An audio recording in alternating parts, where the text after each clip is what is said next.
quarantine at back home, but in a room, and even they were extremely cooperative, and they wanted to, but within a week they saw a few of the other families moving out of quarantine and reaching us. That was the time they were like, they saw so many kids running around. They literally wanted to go out and play with them, but still they were like, okay, we'll finish the quarantine and then we'll go. That was the thought, and they still kept their word. So it was really nice.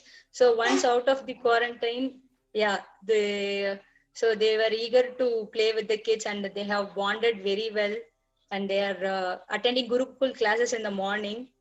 So they are doing yoga together, and even today we had two of our kids joining yoga, the morning spiritual routine at the Welcome Center. So it's very inspiring. Yes, ma'am.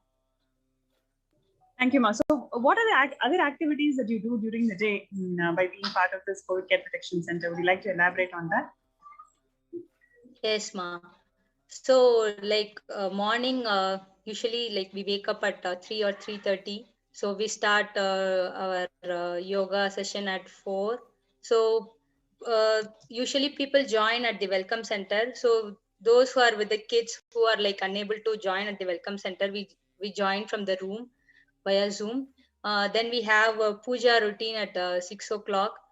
Then we all eat our breakfast together at the Welcome Center. That was organic, sattvic, vegetarian food. And Swamiji has said like every day the food should have like 11 quantity. So every day, like every meal, not just so every day, every meal. So 3 meals, it should have 11 quantity, and so it is very healthy. So then. Yeah, the kids attend the Gurukul session, like 2-hour session in the morning, like 8 to 10. So today we had listening, and they sometimes do power manifestation as well. So the energy, the group energy, it's just so amazing. They just manifest within few seconds. So it's really awesome, like the group energy, the collective energy. So then few people are involved in the Kara Seva, like cleaning up the campus. And then we have like a few people organizing the food, like distributing to all the campuses. So then we have technical work to do. So in the afternoon we have lunch together. Then in the evening, so we have like throughout the day, like we have multiple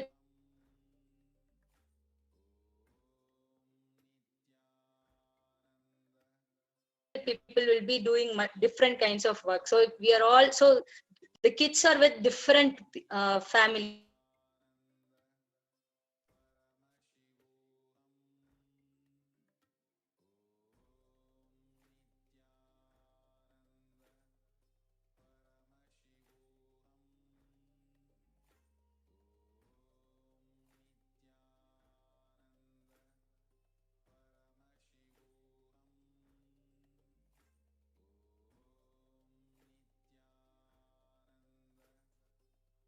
So they are I think there's some technical issue. Ma Aishwarya. So we heard Ma Aishwarya sharing literally a day in the COVID Care Protection Center, and how she, as a mother, and of course, a for devotee of the Savanara of Kailasa, has been experiencing rather in the last couple of months, the COVID Care Protection Center and Adi Kailasa in its pristine glory. Ma Aishwarya is back, and welcome back, Ma. There was a technical glitch, and we were just waiting to catch up with you. I wanted to ask, in one, what is the most significant thing which you would say is something that really struck you as a part of life here in the de facto spiritual embassy of Kailasa, specifically Adi Kailasa, as a COVID Care Protection Center, beyond this COVID Care Protection Center, but something which you feel you would have never been able to experience yourself or give to your kids, that experience, what is that one thing which really starkly stands out for you as something which you would obviously feel so much of gratitude to Bhagwan for, amongst the millions of things which I know you already feel gratitude for, that one singular thing which you would like to share with our viewers? Yes, Ma. The one single thing I would say is like the space of everyone here. So it's just amazing. So everyone is like taking care of the kids as their own kid, and they are in the space of completion, and especially they are so much involved in that establishing the collective integrity. So just me alone being integrated to Guru Vak.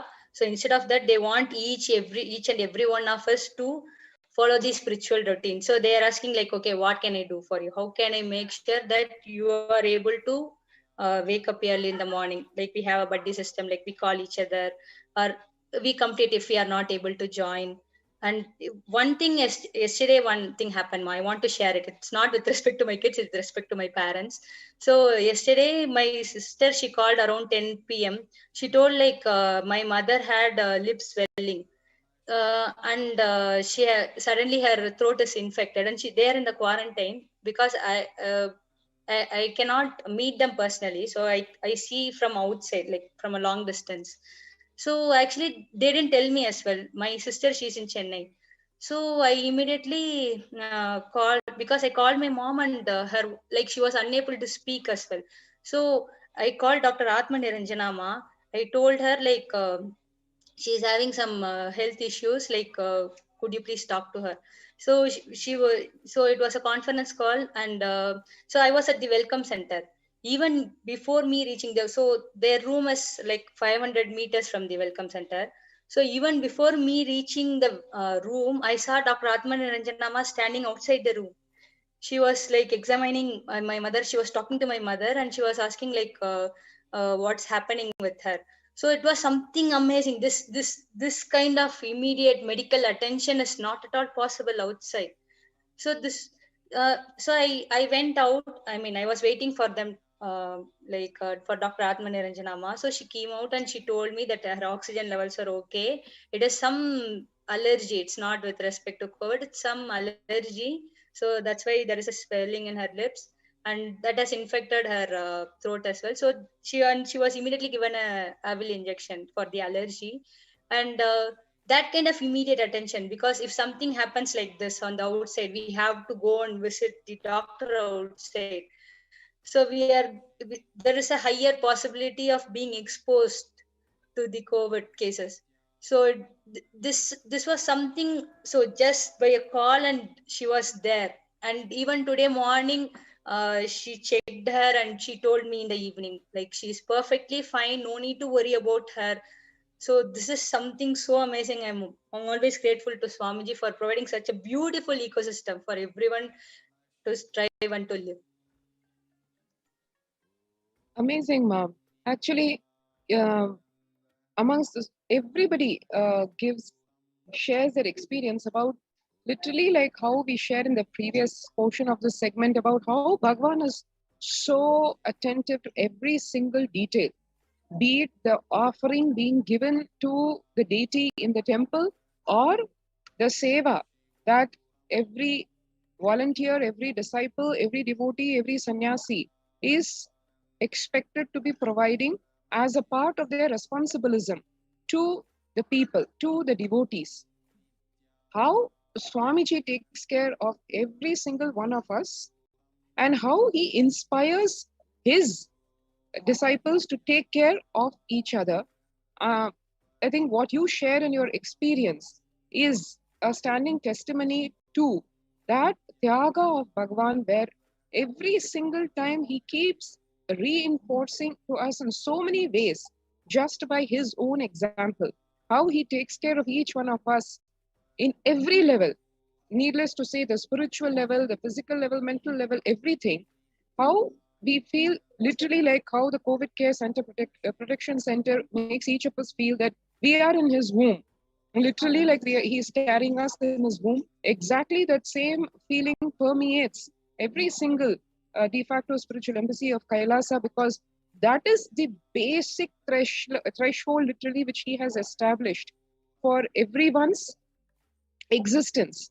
And like you shared so beautifully, the collective integrity manifests in so many beautiful ways and leaves each one of us with that experience of only gratitude to Swamiji in every level. Thank you so much, Ma, for sharing this. It gives our viewers a very tangible way of understanding what Bhagavan means in his every satsang, when he gives us those ultimate truths, and how he shows us in very physical, tangible levels what those ultimate truths really map to in the existential level. It's a beautiful sharing. Thank you so much for coming today and sharing with us. And nice to hear that your mom is doing great. And I'm sure she will, because directly Bhagavan's presence is over here. And the Kalpa Vriksha is here. Nithyanandeshwari are protecting all of us. So look forward to you and your parents and your kids having a great experience in Adi Kailash. Thank you, Ma. Thank you so much, Ma. Thank you, Swamiji. And thanks to the entire team. Like,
Nithyanandam, welcome back to all of the viewers who are joining in with us across the world as we are eagerly awaiting the live Nithyananda Satsang and the grace of the presence of the Supreme Pontiff of Hinduism coming up soon with us.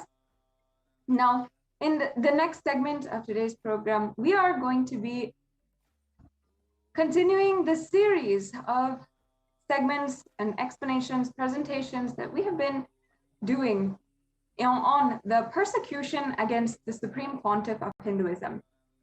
Over the last few days, we have been continuously presenting to each and every one of you one of the foremost attacks against the Supreme Pontiff of Hinduism and attacks against Hinduism as a whole.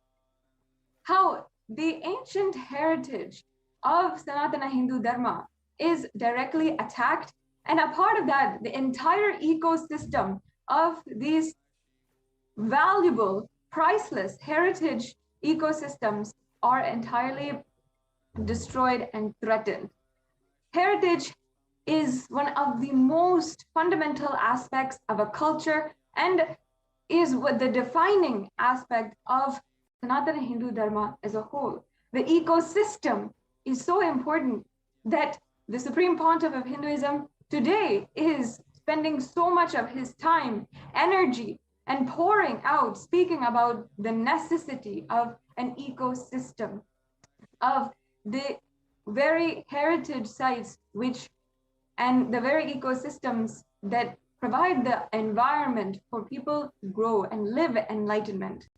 But when that is attacked, that ecosystem is attacked, destroyed, and the people literally driven out, that is the means of the anti-Hindu militant forces in order to stop and delay the revival of Kailasa and the revival of Sanatana Hindu Dharma as a whole.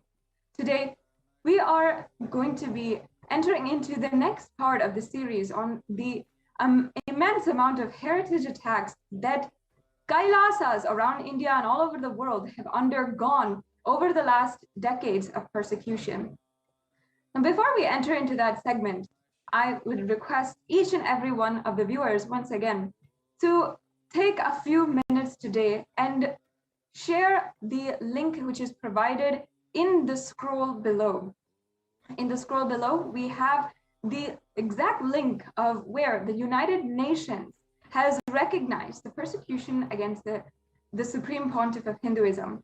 And after decades of persecution against women and children, against the priests of Kailasa and the priests who are ordained in conducting rituals of Sanatana Hindu Dharma, and the violence against every single Kailasian, and of course, above all, the violence against the Supreme Pontiff of Hinduism.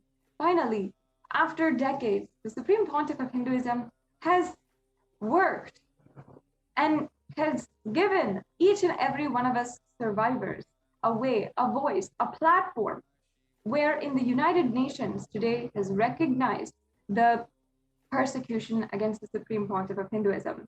The link below is exactly one of the websites where the Human Rights Commission has recognized and has listed Kailasa among the persecuted communities and persecuted minorities that they have seen and recognized the persecution and the absolute denial of human rights that they have undergone.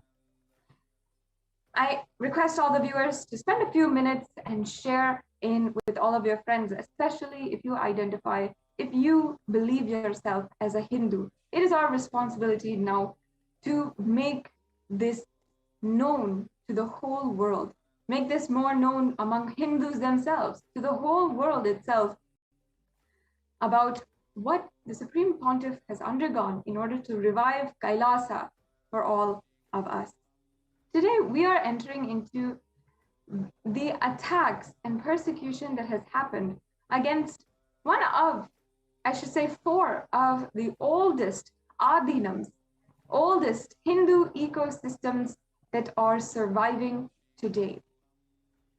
And these are the Kailasa Paramparagata Suryavamsa Adi Chola Samrajya Kamala Pita Sarvagnapitam, and the Kailasa Paramparagata Suryavamsa Sarvagnyapita Adi Nutana Chola Samrajyam, the Kailasa Paramparagata Suryavamsa Panchanadikulam Sarvagnapitam, and the Kailasa Paramparagata Suryavamsa Chola Samrajyam.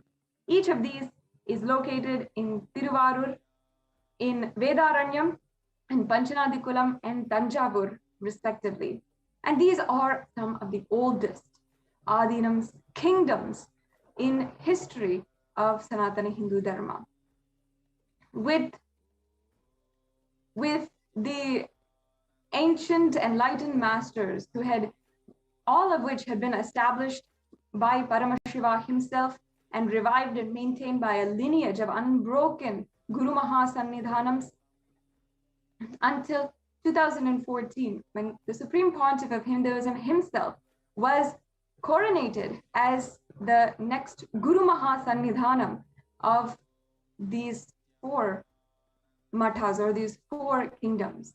Now, for those of you who don't know, in ancient indigenous Hinduism, in ancient indigenous texts, the kingdoms and the Guru Mahasannidhanams have sovereign power over the land and over the entire ecosystem, the entire civilization that is living under them. They have the sovereign leadership, and they are entirely responsible for the enlightenment ecosystem which is underneath, which they are governing.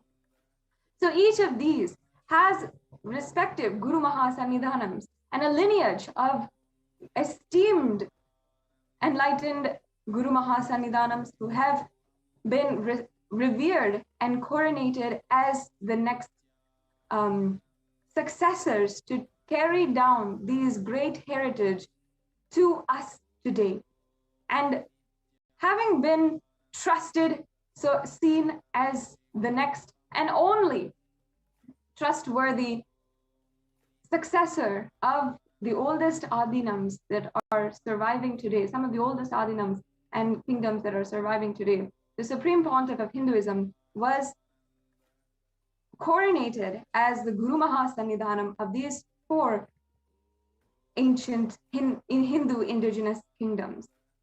And yet, even though there was a successful coronation of the Supreme Pontiff of Hinduism, and even a court order that the four kingdoms were rightfully owned and governed by the Supreme Pontiff of Hinduism, the anti-Hindu militant forces had launched physical attacks against the Adinavasis living there and against the heritage, destroying the heritage there, the physical temple sites, and against even the women who were living there, who were serving, who started the socio-spiritual services upon the coronation of the Supreme Pontiff of Hinduism there, in order to literally make the entire kingdom unsafe for Hindus to live. Now imagine that you are a woman who has taken up a pristine, chaste life of being a Hindu sannyasi, and you've taken this up as your belief and your personal, most sacred sentiments. And you've taken this up for your whole life, for your future. And suddenly one day, upon having been proud to be in the oldest Adinams in history and taking care and reviving, serving the Hindu indigenous kingdoms surrounding these Adinams, suddenly you are attacked, beaten, and unable to comprehend even why you are being victimized when you're only doing good to the world. Imagine you are chased for kilometers out of the monastery where you are living and begging the police to give you protection, while people with knives and who are armed are chasing you until they catch you. Until today, the crimes that have happened have not seen even one form of justice. But the Supreme Pontiff of Hinduism has continuously been ensuring that some way, in some form, that the revival of these ancient Hindu kingdoms is continuing, and the empowerment of each and every one of the proud Hindu monks who took up living this lifestyle and reviving these ancient Hindu kingdoms is seen to be empowered and successful. Today, we'll be hearing the heartfelt sharings of the victims of the attacks against these four mathas, or these four ancient Hindu kingdoms in Vedaranyam, in Tanjavur, Tiruvarur, and Panchanadikulam. And how continuously over the last 5 years in these months, we have seen how, despite the socio-spiritual services that the Supreme Pontiff of Hinduism has taken up, still the activities were barraged and needed to be delayed, needed to be stopped because of how persistent, incessant, and relentless the anti-Hindu militant forces were attacking the Hindu monks who were there.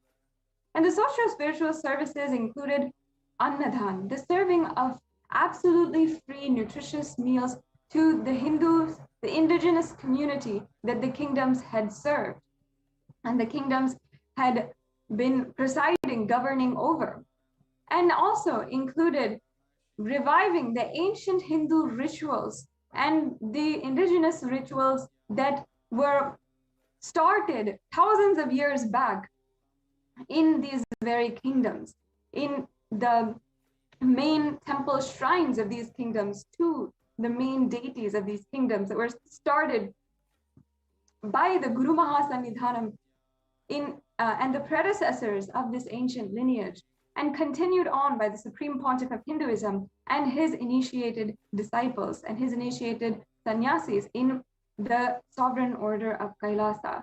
After thousands of years, these rituals were once again being continuously, regularly offered to the deities of these respective temple shrines, and the revival of the ancient forms of worship and the revival of the sacred sentiment of Sanatana Hindu Dharma was successfully taking place in the 4 months, in all of these 4 adhinams.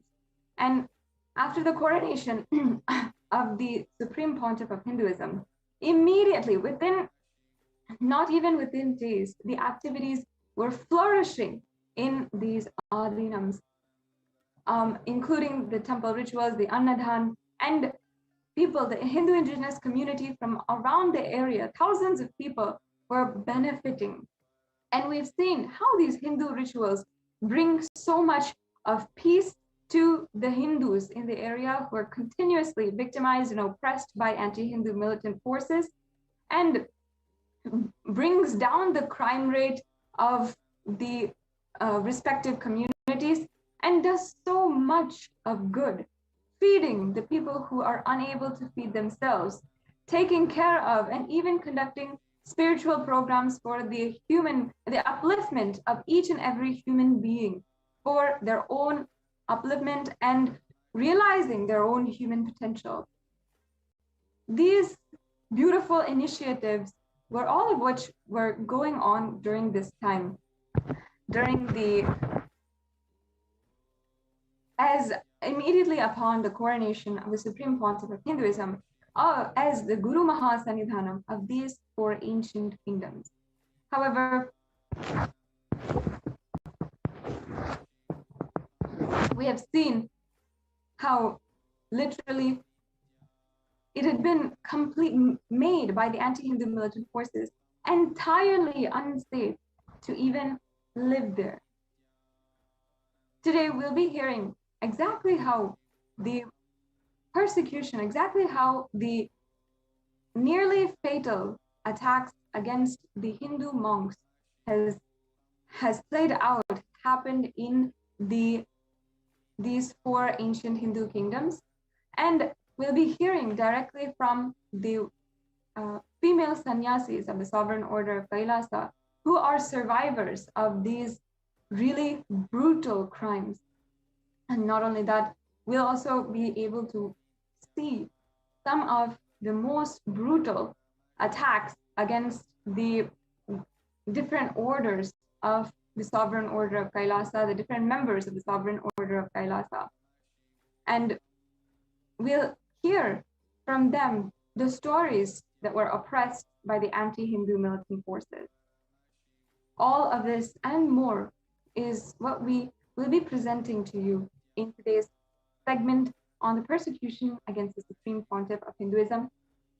I invite each and every one of you, please take a few minutes to share the link in the scroll below on how the United Nations has recognized the persecution against the Supreme Pontiff of Hinduism.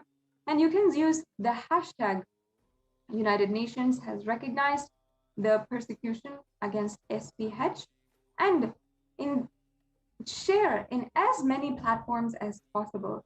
Share with all of your friends, all of your family, and if you feel inspired to do so, share with the people who have an audience in order to bring this to more and more people.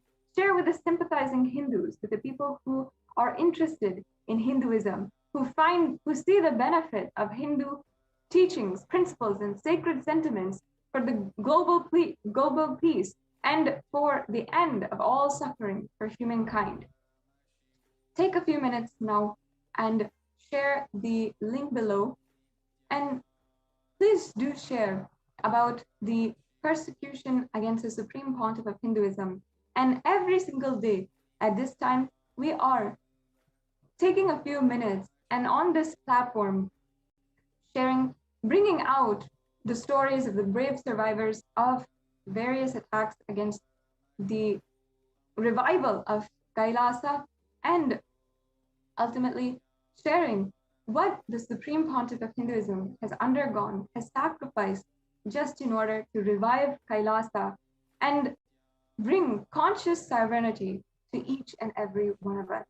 Please take a few minutes right now and share it with as many people as possible. I know each and every one of us are eagerly awaiting the Nithyananda Satsang, where we'll be in the divine presence of the Supreme Pontiff of Hinduism and be able to imbibe the powerful cognitions from the Supreme Pontiff of Hinduism. And right now, please take a few minutes to share it with as many people as possible. And we'll be continuing on with the presentation on these 4 ancient indigenous kingdoms today in just a few minutes after a very short break.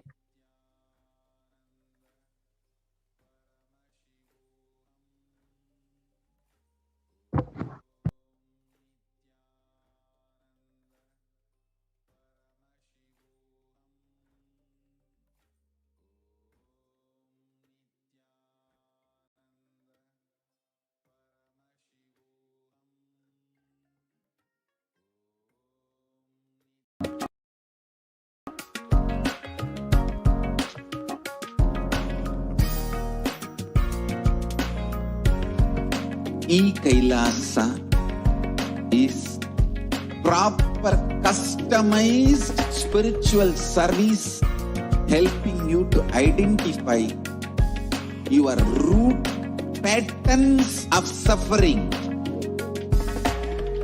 We have perfected the science of helping every individual from every cultural, religious, nationality background.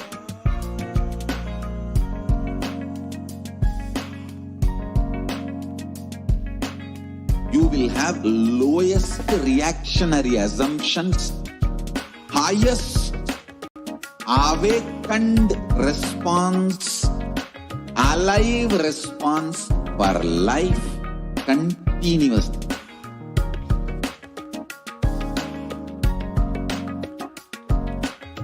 Kailasa is enlightenment ecosystem, literally enlightenment itself in your own home, wherever you are.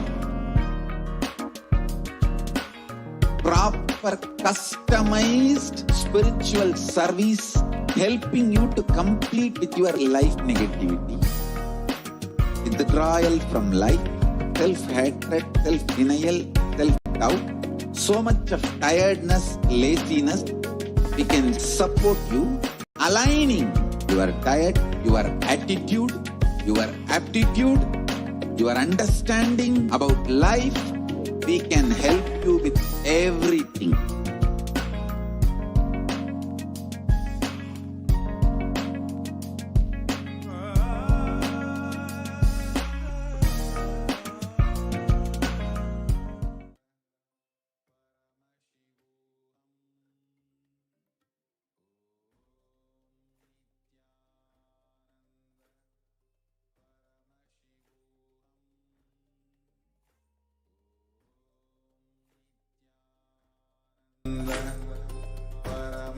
Nithyanandam.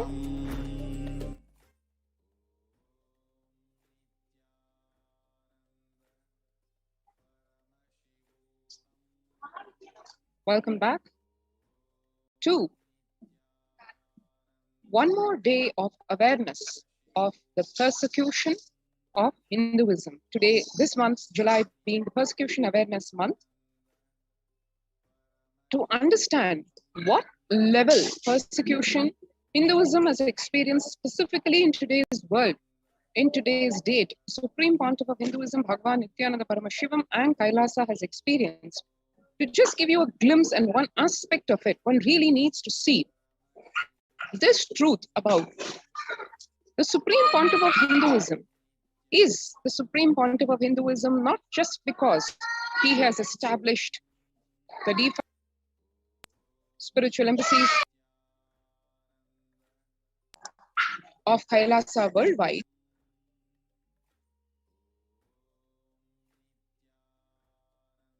he is also the reigning emperor of 19 ancient spiritual Hindu kingdoms. As many of us may know, many of us may not know, Hinduism ruled the planet Earth in the most benevolent form, literally as implementers of Paramashiva's ordainment in the Veda Agamas.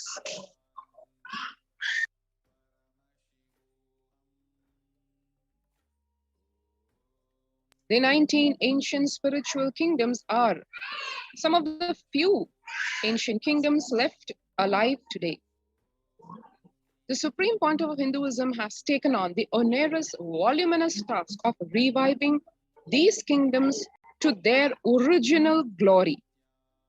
One of the major reasons of the persecution of the Supreme Pontiff of Hinduism and Kailasa is this very aspect, because anti-Hindu terrorist militant forces understand in depth, lot deeper, and realized a lot quicker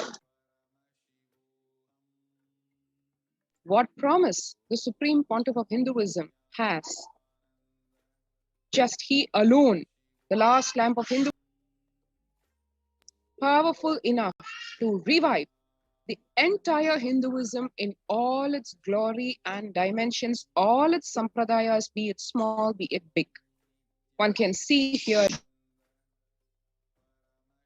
a listing of some of the ancient spiritual Hindu kingdoms. And today specifically, we are going to be looking onto 5 of the most ancient, prosperous, ancient kingdoms down south in what is today Tamil Nadu. Let's see what these samrajyams, Sarvajna Pithas, include. The first one being the Kailasa Paramparagata Surya Vamsha Sarvajna Pitha Adi Nutan Chola Samrajyam. As the word indicates, as the title indicates, the ancient Chola Empire was the one in which this Sarvajna Pitha flourished. Kailasa Paramparagata, in the whole parampara or the succession, the glory of Kailasa, Surya Vamsha, right from the origins of this Sarvajna Pitha from the sun god, Adinutan Chola Samrajyam. This is the ancient kingdom of the Cholas in South India in what exists geographically today as Vedaranyam and Panchanadi Kulam. One can see the beautiful history of this Samrajya, and geographically where it is located, as one can see here, Kumarikandam as it existed in the ages ago, where India or Bharat was not just geographically what is India today, but it was far more spread across, including Southeast Asia. As one can see here, the ancient Hindu kingdoms spanning across south of India, all the way up to Eastern India, and coming down to Southeast Asia, where unique to Hinduism, no single territory was annexed with violence. Everything, the whole Hinduism was spread across the planet with pure love, compassion, no conversion, no force, because ahimsa paramo dharmaha. Ahimsa is the supreme principle on which Hinduism operates as ordained by Paramashiva. Everything that exists is energy. Isha vasyam idagum sarvam. This is exactly what the Supreme Pontiff of Hinduism is reviving very tangibly in the form of revival of these ancient glorious kingdoms.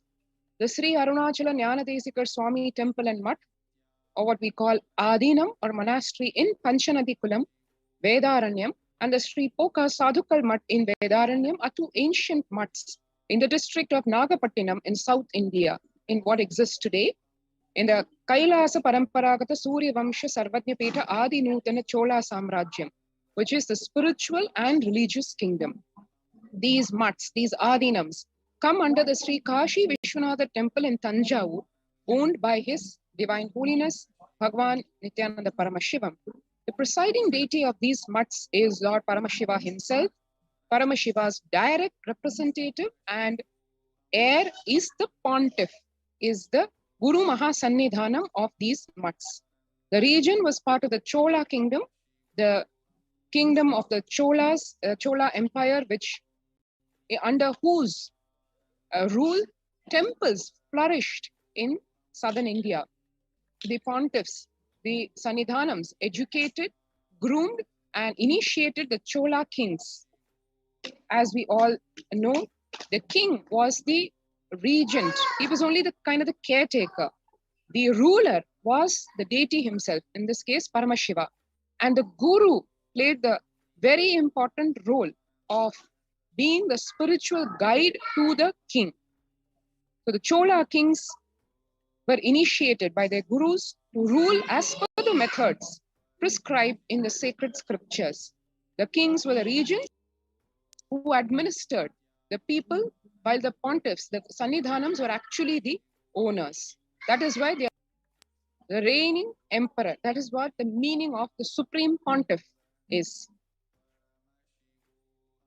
One can see here the worship at the Arunachala Jnanadesika Swamigal Mutt, Panchanadi Kulam. Panchanadi Kulam and Vedaranyam served as housing for devotees, devotees who used to visit the temple of Vedaranyeshwar, the temple dedicated to Paramashiva, located in the town of Vedaranyam in Tamil Nadu in South India. And here one can see the photograph of Pokas Kandaswami Swamigal, the founder of this great Adinam.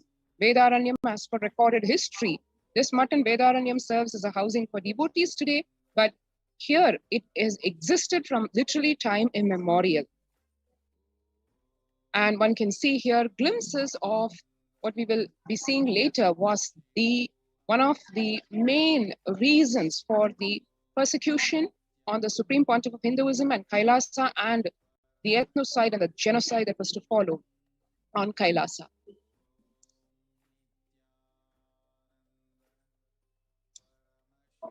Another great kingdom, Kailasa Paramparagata Surya Vamsha Chola Samrajya Sarvanyapitha. In this is the ancient kingdom of the Cholas in South India in Thanjavur. It has a great history. Needless to say, Thanjavur was a temple and is a temple town with an amazing history of both temple architecture and tradition.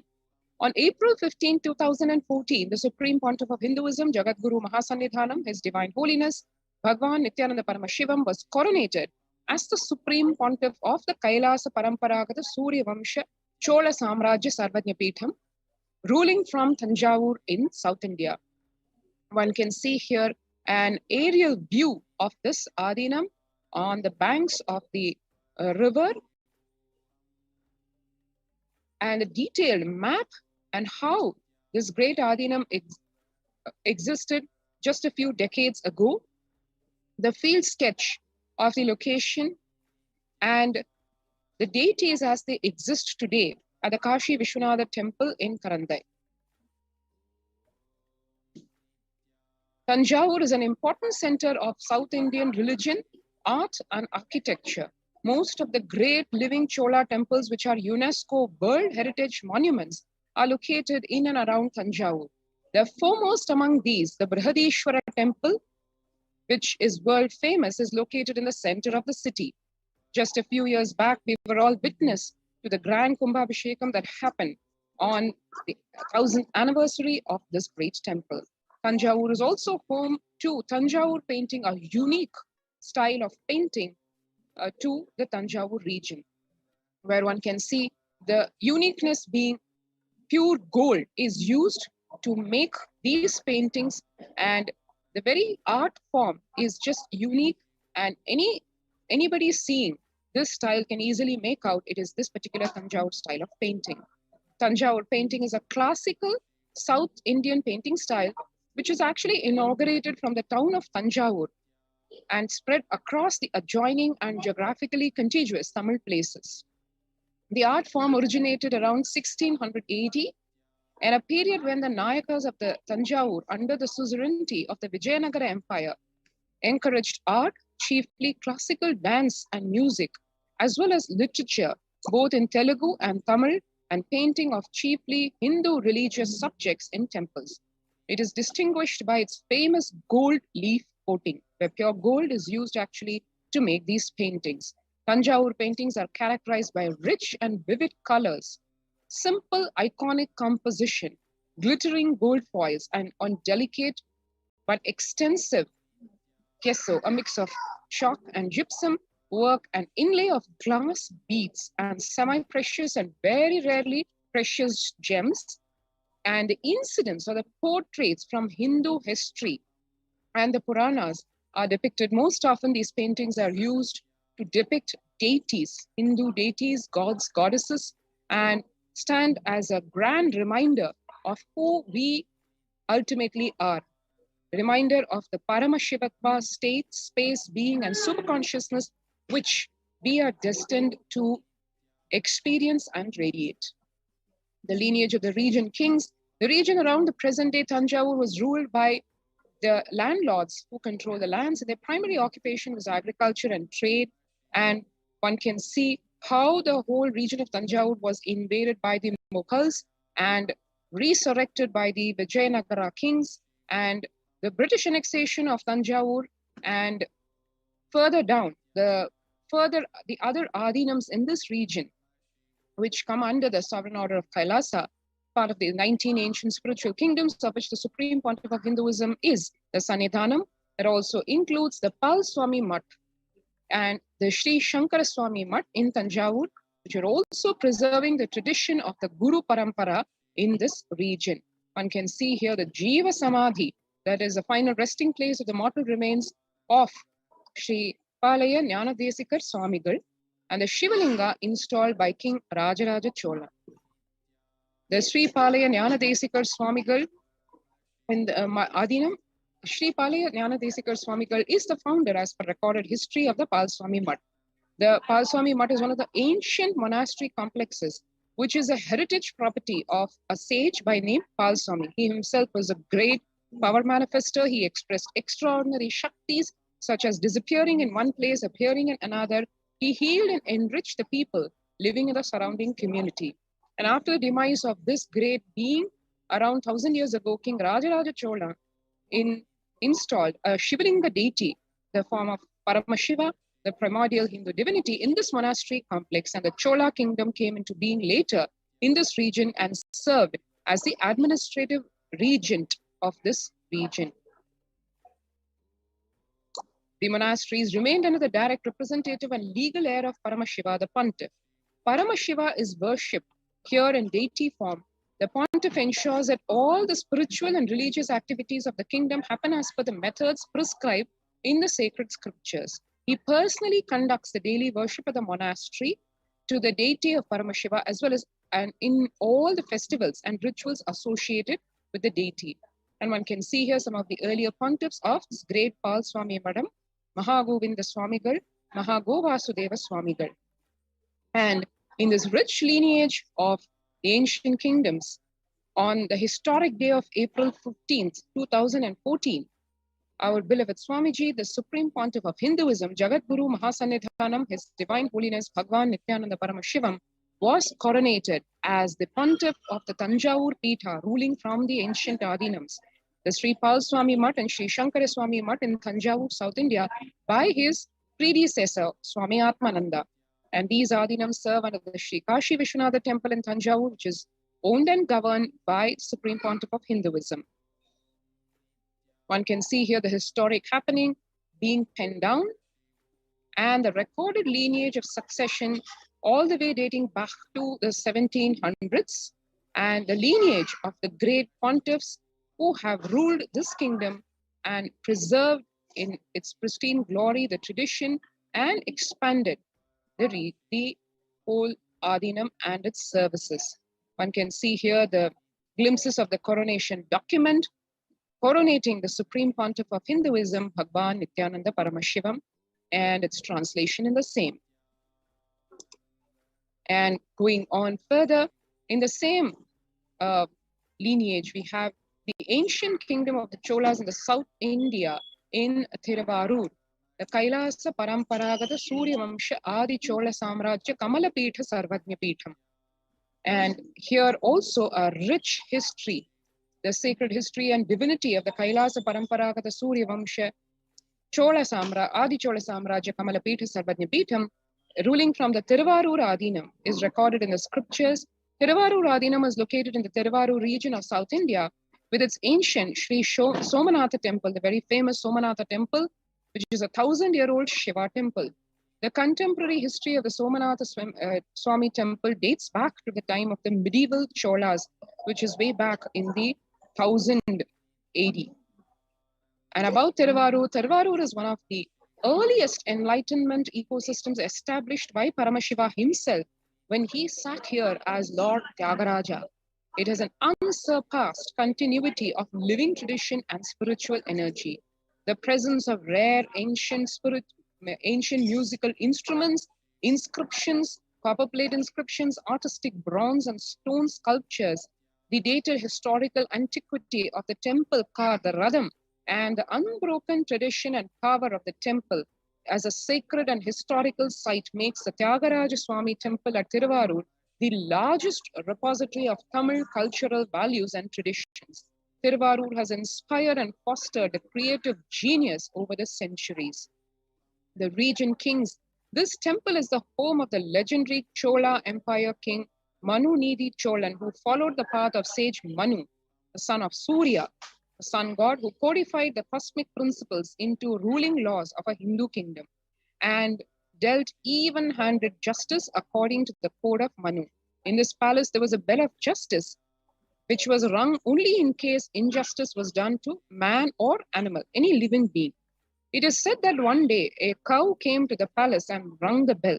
On inquiry, the king learned that his own son had trampled and killed that cow's calf under his chariot wheels. Immediately, the king himself drove his chariot over his son and crushed him to death at the very spot where the calf was killed. At once, Lord Paramashiva appeared before him and bestowed his grace on all of them. This incident is recorded in a stone inscription on the north wall of the second circumambulation path of this great temple. The temples in Tiruvarur include Tyagaraja Swami Temple. Paramashiva as Tyagaraja Swami established Tiruvarur as his royal court. Three of the shrines at the Tiruvarur temple complex are of great significance. They are the Vanmiganadar and Tyagarajar, both being forms of Paramashiva shrines, and the Kamalamba shrine. The Vanmiganadar shrine, the primary and the most ancient of the shrines at Tiruvarur temple complex is that of Vanmiganadar, a form of Paramashiva. Vanmiganadar is addressed in the Devaram hymns of the 7th century as Aruran.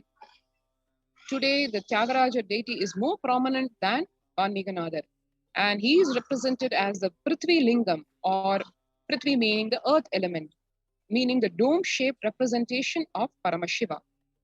So one can see here a grand history of the various temples and deities in this great kingdom.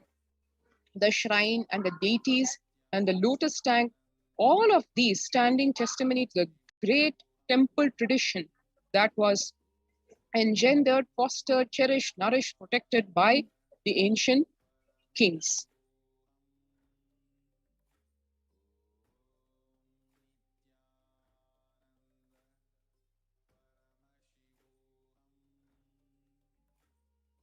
And similarly, we have the Kailasa Paramparagata Surya Vamsha Vedaranya Sarvanyapeetham. The Supreme Pontiff of Hinduism becoming the reigning emperor of this great ancient kingdom in Panchanadikulam Vedaranyam. And further, we also have the Kailasa Paramparagata Surya Vamsha Panchanadikulam Sarvanyapeetham and its grand history, and Kailasa Paramparagata Surya Vamsha Kamalapita Sarvajnapeetha Adi Chola Samrajyam. Each of these having a great history to speak about. So having only when one understands the greatness of these ancient spiritual kingdoms and the promise they held for humanity, literally to conquer the whole world. through just the power of spirituality, bhakti, devotion, and just living to the core, the spirit of the Vedagamas and Paramashiva's ordainments. Needless to say, this was what the promise of this, of taking over the whole world through just love, compassion, and establishing the suzerainty, the sovereignty of the individual consciousness by experiencing the Paramashivatva space. That is exactly what irked the anti-Hindu terrorist elements who attacked these great ancient spiritual Hindu kingdoms the minute the Supreme Pontiff of Hinduism, Bhagavan Nithyananda Paramashivam, was coronated as the reigning emperor. Attacks followed in various forms. Direct physical attacks, attempts to assassinate the Supreme Pontiff of Hinduism, direct attacks, murder attempts on his disciples, brutal, shocking sexual assaults and rapes on his female monks, lawfare in the form of false cases, vexatious litigations.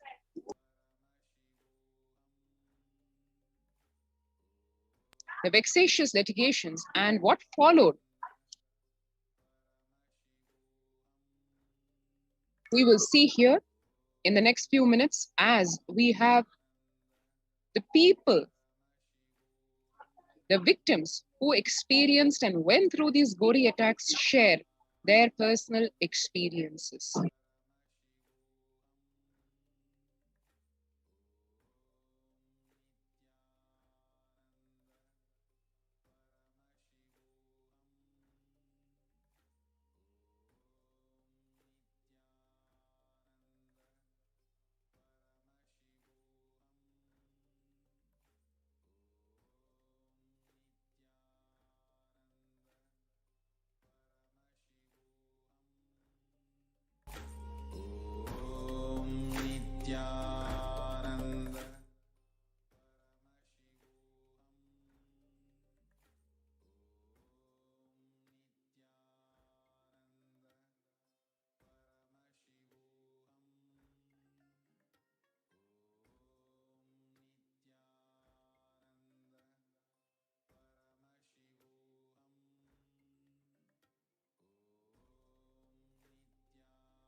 Shivoham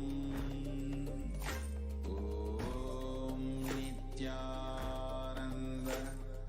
Paramashivoham Om Nithyananda Paramashivoham Om Nithyananda Paramashivoham.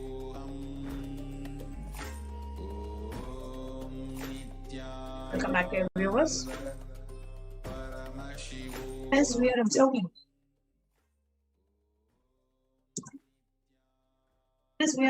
the Hindu Persecution Awareness Month and sharing with you about the various attacks that has been happening on the Enlightenment ecosystems established and the Enlightenment ecosystems being revived by the Supreme Pontiff of Hinduism, Jagat Mahasannidhanam, His Divine Holiness Bhagavan Nithyananda Paramashiva.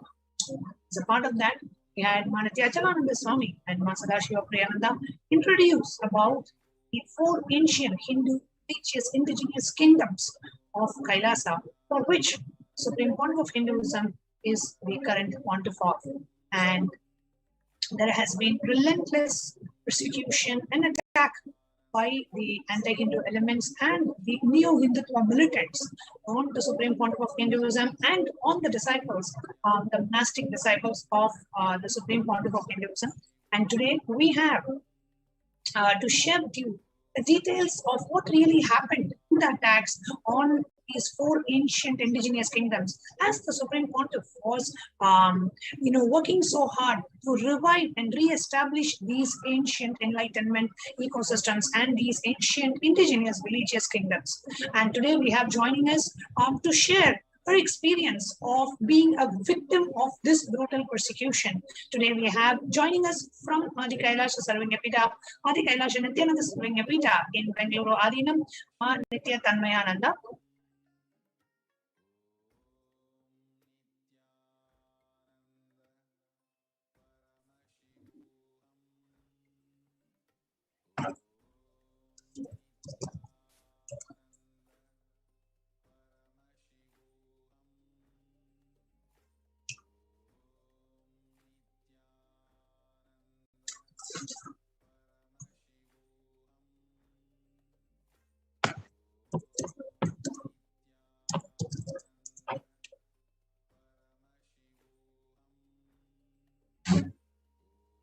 Yes, Nithyananda.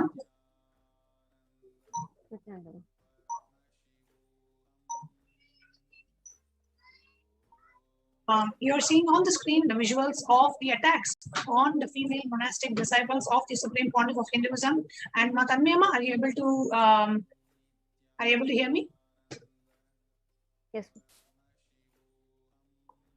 Yes, as we are resolving the technical issues here. Here you can see on the visuals that we are able to present the video of the female disciples of the Supreme Pontiff of Hinduism being brutally attacked and assaulted, sexually assaulted by the anti-Hindu elements who barged into the monastery where the female sannyasis were living and immediately started attacking them. And you can see the anti-Hindu elements with the support of the police entering into the ancient kingdoms where the female sannyasis were living and they were doing these various rituals and continuously being attacked. The anti-Hindu elements barged into the monastery where the female sannyasis were living and physically and assaulted them, sexually assaulted them. Just to describe one such incident that happened, it was around 4 a.m. in the morning in the Adinam's temple, where the sannyasis were finishing up their rituals, and there were no devotees in the temple at the time, and the female Adinavasis were the ones who were running the temple and the Adinam. And as they were finishing up the rituals, about 8 to 9 men set foot in the temple. They did not look like devotees. They were like, or they were there in the temple for any devotional purpose. 2 of them came forward. They started grabbing the female monastic disciples. Suddenly they started hitting them and shouting loudly at them and demanding what they were doing in the Adinam and how dare they would do these rituals. They were literally abusing, verbally abusing, physically abusing them, started strangling the neck of the female sannyasis and until they actually collapsed. Here you can see the female sannyasi literally fainted on the ground, unable to bear the attack that was happening and unable to take the assault. And here you can see the media so shamelessly taking a picture of the sannyasis being attacked, not coming to the rescue, not coming to help, but shamelessly telecasting it live. Here you can see the female sannyasi falling unconscious and unable to bear the attack that happened in the ancient indigenous Hindu religious kingdoms, just because we as Hindus and the Supreme Pontiff of Hinduism is reviving these enlightenment ecosystems. Relentless attacks are happening and happening till today. And the anti-Hindu elements, the neo-Hindutva militants ganging up along with the support of the state elements, the police, the law enforcement authorities, everybody, the whole ecosystem, including the media, being an anti-Hindu, continuously attacking, even though all the paperwork is, we have the legal paperwork, the Supreme Pontiff of Hinduism is the legal heir and the current pontiff, and the court itself has given the legal possession of the property, but we were not able to peacefully continue the spiritual activities, the enriching activities, the rituals, the pujas. As you can see,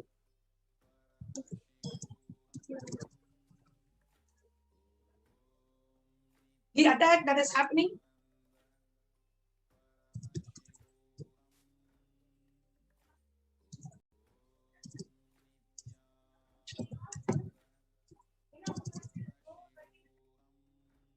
and whether it was in each of these 4 ancient indigenous kingdoms, Swamiji continuously was reviving those enlightenment ecosystems, continuing to do the rituals, continuing to do the practices, continuing to do these spiritual activities and healing and annadan And wherever the disciples went there, the anti-Hindu elements who had illegally possessing that property and wanting to use it for their own vested interest did not want the revival of the ancient science of enlightenment, did not want the revival of Kailasas and these in Hindu enlightenment ecosystems, and brutally beaten up the female monks and the male monastic members and the Kailaya-vasis, people who were living and taking care of those monasteries, taking care of those ancient kingdoms which the Supreme Pontiff of Hinduism was reviving. We were brutally assaulted and spit on the face and punched in the eye. Here you are actually seeing the video of one of the Kailaya-vasis living there in the monastery, taking care and looking into the revival. Suddenly he was attacked. Here you can see the attack happening on the Kailaya-vasi who was living there, dedicating his life to the revival of the enlightenment ecosystem and the ancient Hindu religious indigenous kingdom for which the Supreme Pontiff is the current pontiff of. He was actually, a woman actually came and started assaulting him and started spitting on his face, and a man came at the same time and punched his eye. Literally his eyeballs came off the socket. Here you can see a blood-stained clothing. His right eye, the eyeballs came out of the eye socket and his entire right eye got damaged. Here you can see a woman literally spitting on the face just because we are traditional, authentic Hindu revival is happening with the blessings of the Supreme Pontiff of Hinduism, which was completely against the vested interest of the anti-Hindu elements and the neo-Hindutva militants. And continuously we were attacked in spite of having all the legal paperwork and everything legal and legally owning and legally having the legal ownership of the property and continuing the Hindu ancient rituals as per the Vedas and the Agamas, and giving free medical camp and free Annadan. And here you can see the sannyasis of the sovereign order of Kailasa, the sannyasis of the sovereign order of Kailasa being assaulted and being dragged onto the road. They were not allowed to perform the rituals. They were physically abused, sexually abused, and they were continuously being attacked from one place to another. Today we have joining us one such sannyasi of brahmacharni of the sovereign order of Kailasa joining us, Ma Nithyananda. Nithyananda Ma. Nithyananda Ma. Yes, Ma. I know you were one of the brahmacharinis who was living in and taking care of the revival of these four ancient indigenous kingdoms. Can you share the attack that you experienced and how you were a victim of this assault that happened during the revival of the four ancient indigenous kingdoms by the Supreme Pontiff of Hinduism? What really was your experience? Yes, ma'am. So actually, this incident happened in 2015 in Somanatha Swami Temple, which is located near in Tiruvallur district, the state of Tamil Nadu. Actually, the group of sannyasis, we went to perform a seva to that temple. So after we all gathered and went in front of the temple, there is a group of while walking itself, there is a group of men. Suddenly, they're passing abusive comments. So we were so shocked about these comments, and we don't know, the whole surrounding was completely, it was unusual. So then we walked near to the temple. So there is the group of anti-Hindu element people. They completely blocked us. They never let us go inside the temple. They was creating so much of problems. And it was completely different situations we never expected in that time. And we were waited for a few hours. We thought we'll be going inside. There is then early morning we just went it. But from the morning to till evening, we group of female sannyasis, we not able to go inside. They're creating problems. They're not even allowing us to go. This is one of the ancient indigenous kingdoms, a temple, a very, very, very ancient temple with a lot of heritage value and a very sentimental place for all the Shaivite disciples, the disciples of Paramashiva. It was a very ancient temple, and the Somnatha Swami temple, which is where Mata Maya was there, along with you were there. How many other sannyasis were waiting outside the temple, ma? Only 15 female sannyasis alone we were waiting. 15 female sannyasis wanting to take care of the temple and wanting to do the rituals and the seva at the temple. And how long were you not allowed inside? How long was the temple locked, refusing the sannyasis of the sovereign order of Kailasa to even enter to take care of the religious affairs of the temple? So it was we went is like from morning to till end of the sunset. We are continuously standing in front of. We are fighting to go inside to the temple, but we're not able to. So close to almost 12 hours from morning sunrise till sunset. They were standing 15 sannyasis, female sannyasis standing on the road, not being allowed to enter into the temple, for which the Supreme Pontiff is the religious king and the head of this kingdom. And the very disciples of the Supreme Pontiff of Hinduism were refused entry into the Hindu temple, the temple for which the Supreme Pontiff of Hinduism is the pontiff and is the reigning emperor of that kingdom. His own disciples were refused and denied entry, and this is happening in India. This is a situation of what is happening to Hindu temples. Hindu temples are being locked by anti-Hindu elements and the neo-Hindutva, and the rightful owner and his own, which is the Supreme Pontiff of Hinduism, and the disciples of the Supreme Pontiff of Hinduism were not even allowed to enter a Hindu temple, which is open for public, which is for public. The people who are supposed to actually do the rituals as per the tradition, the Vedas and the Agamas, we ourselves were not allowed to enter the temple. We need to understand what is going on around us. As a part of the Hindu Persecution Awareness Month, we are bringing this out so that we open our eyes in our own countries, in the own temples, not even a government-run temple. The temple for which the Supreme Pontiff is the Supreme Pontiff of is the Guru Mahasannidhanam. His own disciples were not allowed entry, and 12 hours, a group of 15 sannyasis were standing on the road, not even in a hall, not even in a room, not even in a chair. They were just standing out in the public road, wanting to enter into the temple. And right after that, what happened? After that, it became so night. So we all gather and we just plan, is this not safe? So we just plan to go back to our Adhinam. So we all gather and we went to it was a public bus stand. So we all gather and all group of people are so tired. Actually, from morning till night, we not even have a cup of water. Even you didn't even drink any food. Not even have a place to sit anywhere because we are continuously standing the roadside. So we are all so tired. So after we reached the main bus stop, so inside the bus stop we all sat and we were so tired. I was sad and I was so tired, just about to close my eyes because I was so tired. So then later, within a few minutes, we just saw, three in the bus entrance, in front of the entrance, three young boys were entered. So, and they started giving some talks. So what I understood is like, oh, this is maybe they are promoting some advertisements. So I thought like that, and I just about to close my eyes. Within a few seconds, within a few minutes, the behind the bus, young boys, they just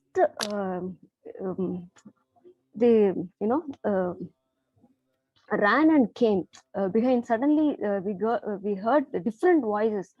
So then after they ran and came from behind, I was sitting actually in the seat with just lie down my head. So that suddenly I see that the brahmachari who's sitting next to me, they're just pulling the saree out of it. I was so shocked. I really was so shocked. I got really frightened inside. So I just about to stop that. The one rowdy, like that guy, he was so angry at me, and he just started continuously. He hit on my left head 10 to 15 times without any time gap. It was continuously. He was beating like anything. So with that incident, not only that, I'm not able to open my eyes. This left eyes became, the muscles and all, if you see, the whole my eye became reddish, and I thought my eyesight itself gone. I'm not able to see at all. So I really, it was really shaken. Even when I remember that incident itself, it was whole thing. I don't know. I'm not able to explain what happened. And not only that, even so many of us sannyasis trying to protect our people. One rowdies are just like that. They are removing the bus seats, and they just hitting on one of my sister's head. It was so painful in the middle of the night in the public bus stand. All of the female bodies are there, so they just like that. Nobody is there to ask. They just like that coming and beating. So many people are just standing and watching this. There is no, what I felt is there's no support, and it was so. I felt so alone. There is no support from anybody. We just gone through each and everybody that night. It was really. How old were you, Tanvima? How old were you at that time? Sorry, ma. How old were you at that time when this incident happened? How old were you? What was your age? I was like 24. You were 24 years. And when did you join the Adina? 2013. And how old were you at that time? Like 22 is my age. 22. So you joined the Adinam when you were 22 years of age. 2 years in your life in the Adinam, living the lifestyle of Krama Brahmacharya, wanting to live this lifestyle. You dedicated your life for this lifestyle. And 2 years down the lane, you are a victim of this brutal persecution, a physical and a sexual assault in a public bus stand in India, where people could see 15 female sannyasis getting brutally, physically, sexually abused, and violence against the female sannyasis, the female monks, happening in abroad. It was evening time. It was not even late night, early morning. It was an evening time around, maybe can I say it was around 7 o'clock in the evening? It's like around 7 to 8, like that kind. Around 7 to 8. Around 7 to 8 p.m. in the evening, where there is enough public that's out there in the road, and 15 to 20 female sannyasis, and somebody as young as just 24 years of age, small girl, wanting to live this lifestyle. The only thing we want to be a part of the revival of the enlightenment ecosystem that the Supreme Pontiff is relentlessly working to revive. Just because of that, we are victims of this persecution. And there is absolutely no public support, and the sannyasis are feeling alone. The public is not coming to support. You see 15 women, forget about being Hindu monks, 15 women being attacked in a public road. Won't anybody have that sympathy to go and stop, go and even ask why they're being hit with the chairs and rods, and being hit by these rowdies and the gundas and these men in public, in broad daylight, in a public bus? Humiliated, being treated cheaply, and every footage that we are showing is a footage from the national television channel in India. So there was a media which is able to showcase very proudly the attack and the assaults on the Hindu monks and the Hindu sannyasis who are striving to become a part of this whole, revive this whole enlightenment ecosystem. Yet there is no public support.